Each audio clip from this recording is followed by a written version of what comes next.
আসসালামু আলাইকুম রহমতুল্লাহ। আমি এই মুহূর্তে সামতি পুরাতন মসজিদের সামনে আছি। পুরাতন মসজিদটা কি ওখান থেকে আমরা আজকে 6টা লাইট ইনস্টল করা হয়েছে। 6টা লাইট আপনারা দেখো, কাজ সময় তো সন্ধ্যা হয়েছে। আশা করলাম যত অন্ধকার হইব তত আরও এটার আলোটা আরও বেশি প্রকাশ পাইব। এই মুহূর্তে এই জায়গাতে এইভাবে আলো দেখা যায়।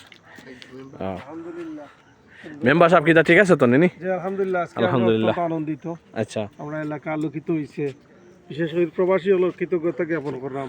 আচ্ছা, এইভাবে আমরা সামাজিক কাজও আপনারা যদি শরীক হন, সহযোগিতা করার উদ্যোগ নেন, তাইলে আমরা সফল হইব ইনশাআল্লাহ। ইনশাআল্লাহ ঠিক আমরা আছে, আনন্দিত থাকা মানে আপনারাও আনন্দিত থাকা।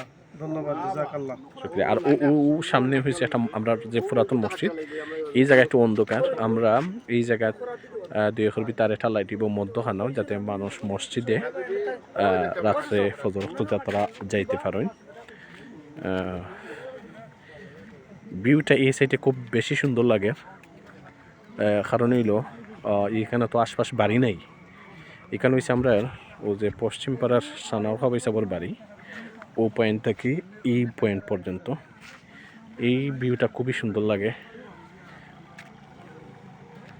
সব জায়গাতেই আলো। এখান থেকে এখান পর্যন্ত 16টা লাইট, 6টা লাইট আজকে ইনস্টল করা হয়েছে এই জায়গায়। 21 আজকে পবিত্র শবে বেরাত, দোয়া কবুলের একটা রাত। সবাই দোয়া করবা। আসসালামু আলাইকুম রহমতুল্লাহ।